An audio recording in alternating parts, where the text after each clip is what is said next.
Yo, champ in the making. Welcome back to Certified Pokemoments. Yes, I'm using my desk mic as a handheld mic again. Get used to it. I'm probably gonna start doing it a lot. There are rumors, ladies and gentlemen, rumors that I want to talk about. So Generation 10. It's the generation that everybody's been thinking about since probably Generation 5? I don't know. Whenever somebody really sat down and thought, Pokemon's never going to stop making these new games, are they? I wonder what Gen 10 is going to look like when we finally get to double digits. Well, there are rumors.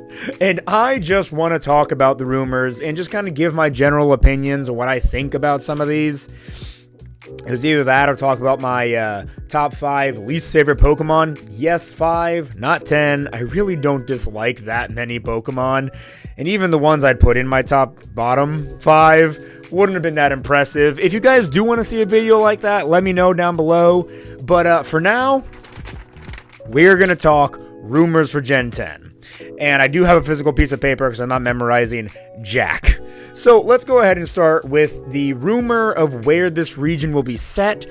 People are saying it's going to be set in in the Greek islands, possibly the Cyclades. Cyclades? I don't know how to pronounce that. And again, I didn't bother to look it up. Cyclades. And you know, Greece, I think, is a very beautiful country. It would definitely house a lot of unique places and architecture. There's a lot of cool history and mythology there. So I can see that really playing into these games and it being cool. But then, you know, the Cyclades, I'm going to pronounce it like that, are a bunch of like small islands right off of the coast of like main Greece. To my knowledge, like, it's all still Greece, I believe. It's all Greek to me. That was really good. But with the Cyclades being a bunch of small islands, it invokes to me Alola, where you had 4 or 5, I guess, if you counted the Aether Foundation, different islands you would hop between during your journey, right?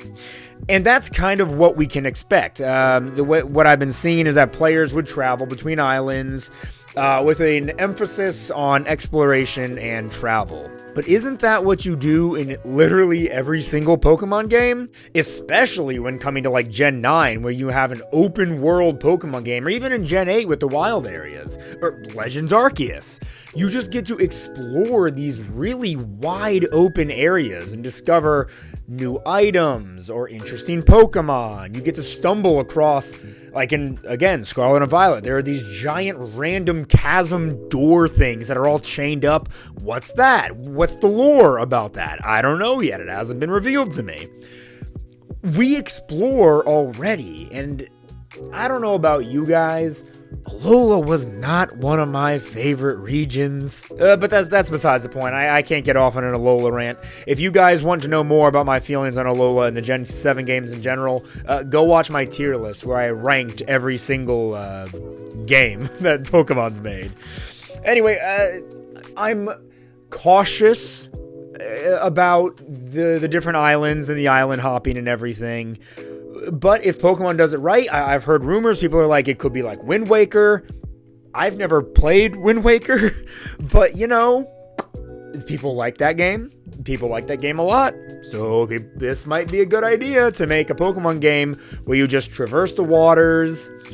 You could probably interact with and encounter a lot of cool and unique Pokemon that way. I don't know. There's a lot of things you can do. I'm interested to see their avenue for that. But moving on from the fact that you hop between islands and everything, it sounds like the similarities to Alola don't stop with the islands.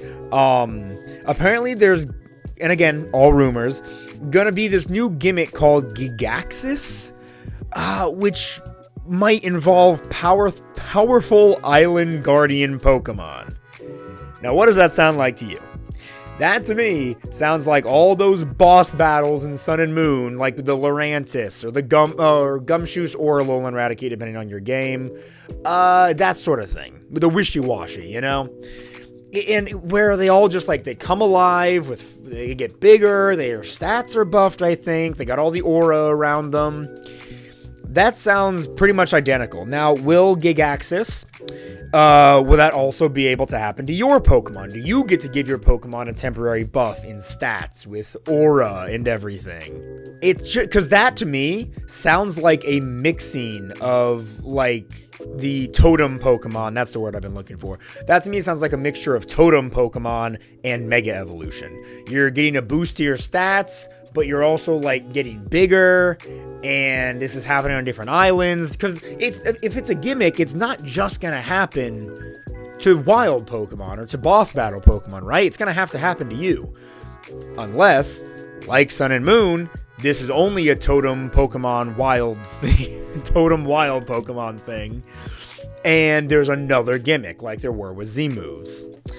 That was kind of a word vomit, but I feel like I got my opinion and thoughts out fairly well, better than usual, so we're just going to keep running with things.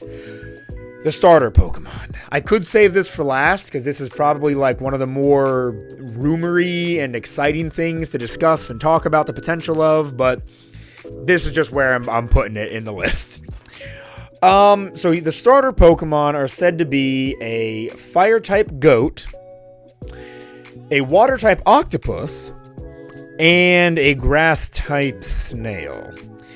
Let's start with the Goat, right? I think a goat is kind of a boring idea for a starter Pokemon. I'm kind of tired of mammal starter Pokemon. I like when they're not mammalian, like with Skeledirge or Empoleon, or what else was there? Swampert? Maybe, and Swampert's not a mammal. I mean, if you want to get into the nitty gritty, all of these freaking Pokemon hatch eggs, but you know what I mean, based off of a mammal. I just think a goat, there's not much you can do with it. If you put it on two legs, it's Lucifer. If you keep it on all fours, I just think it'll end up boring. I guess it depends on what its dual type is. Funnily enough, I think firefighting would probably work for a goat for some reason, but they could never do a firefighting type again. So we will have to see about that. Maybe Fire Fairy? If it was Fire Fairy, actually, I'd probably be on board with a goat. That could be very interesting. I just don't want to see, like, Fire Dark or, I don't know, another Fire Ghost. I don't think they'd do 2 Fire Ghost starters back-to-back, but we did get 3 Fire Fighting starters back-to-back, so who knows? And they've been loving their Fire Ghost lately. Anyway, the potential's there. You have Greek mythology from Greece. Pull from Greek mythology if you're going to do a Greece region. Anyway, the Water-type Octopus. Love it. Absolutely love it. I think unless the goat or snail really end up being like some of the best starters I've ever seen, I would probably go with the Water-type Octopus. It's not often I go with the Water type in these games. It's usually the Fire type. But just an octopus for a starter, again, non-mammalian. I like that. And it just seems to have a lot of potential for what it could be. It's so rare we get a starter Pokemon that isn't like 2 arms, 2 legs, you know? I think an octopus would have good potential. Maybe, what secondary type could you do? These better have secondary types, by the way. We just had a water fighting, so maybe not that. Maybe Water Dark. We don't see Water Dark too often as a type. Water Psychic could be cool. Am I crazy, or do we not have many Water Psychic types either? I'm thinking Starmie. And then there's the Grass-type Snail, which I would have been absolutely hyped for if we didn't just get one. We just got a Grass-type Snail in Scarlet and Violet. Now, granted, it's a legendary, so it's not as like widely distributed. It's not a Pokemon you can have on your team throughout your entire journey. So, you know, that's something. It is a more accessible Grass-type Snail. Yeah, maybe it's not as bad as I initially thought, especially if you give it a cool secondary typing. Grass Ice, I don't know. Maybe Grass. What can you do with a snail? I can't see a snail being a fighting type. Maybe you do Grass Ghost. There's been a decent amount of Grass Ghost types now that I think about it. And we have Decidueye. Grass Fairy, I could see. I could see Grass Poison. Grass Poison is a type that I feel like used to be much more common, but isn't as much anymore. So for the starters, if they come true, I feel like they're fine. The Octopus can be something special. But I'd really have to wait and see these designs, because just off the paper, they don't sound too great to me.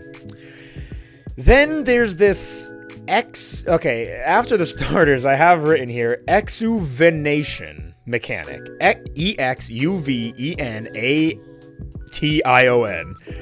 Exuvenation. No idea what that could mean. But it's described to me as allowing Pokemon to be revived after being defeated, possibly with increased strength and temporary visual changes. This is what I was talking about earlier with the potential for Gigaxis. What would be the difference between Gigaxis and Exuvenation? Because they sound similar to me. A raising of stats. I mean, I guess you have to revive your Pokemon. So is this mechanic going to be like your Pokemon has to get knocked out first in order to use it? Is this going to be an in-game only thing or a competitive thing?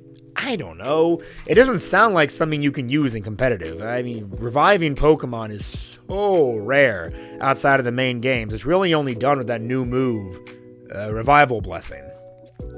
So I don't have much to say on Exuvenation because it just sounds like nothing to me right now. I don't know. We'll see as time goes on if that actually ends up becoming anything. The farther down this list goes, the less clear things become. I'm seeing a possible praying mechanic. Maybe you're praying to like island deities or godlike Pokemon or something to like give your Pokemon strength. It's kind of like the friendship mechanics in games where it's like, oh, your Pokemon loves you so much it dodged this attack, or it didn't want you to be sad so it cured its own poison, or something of that. It's just instead of clicking fight, bag, run, or whatever, you can click pray. You can choose to pray to Arceus or Pokemon Jesus or whoever. And you can then, maybe that's what triggers the Exuvenation mechanic, and that's what revives your Pokemon. Who knows? That could be something. And then finally, okay, not finally, it's like not on my list, but I'm now remembering people were rumoring that like there might not be 2 box art legends, but just one with 2 different forms, one for sky and one for the ocean. I don't hate that. I think that's a departure from the norm, but it's okay. We can depart from the norm in that regard. It has potential, so why not? It doesn't bother me at all. And then finally, for real this time, possibility for new regional variants. I don't know where this rumor comes from, but I'm seeing rumor of a ground-type Charmander regional variant, and I would roll my eyes right now, but I don't think I can physically roll my eyes to the degree that I would need to like prove how uncaring I am about this. I don't care about Charmander or Charizard. They are the most overrated Pokemon ever. They could be cool, but Game Freak loves them too much. They love giving them to us. We don't need any more Charizard forms. 2 Megas, a Gigantamax. I'm sure there's something else I'm not remembering. That's it. He gets nothing else. I don't need a ground-type frickin' Charmander. But, ladies and gentlemen, those are the rumors I've come across. Are there any rumors I missed, stuff I haven't heard about yet that you know? Comment down below and let me know. Let me know if there's anything else I could have talked about in this video. But with all that being said, guys, make sure you follow my Instagram, Facebook, and TikTok. It's Certified Pokemoments. Helps you keep updated on what I'm doing around and whatnot. Jokum and I have a podcast. It's also called Certified Pokemoments. See, isn't it so much easier now? Everything is Certified Pokemoments. So easy. If you like Pokemon, you're going to love this podcast, by the way. It's available on Apple Podcasts, Spotify, and right here on YouTube. And I think that's it. I'm excited for Gen 10, but before we get to that, we have to play and dissect Pokemon Legends ZA, which I'm also very excited about. So make sure you stay tuned to hear all my thoughts and opinions about all the stuff coming out. This has been your certified Poke Moment.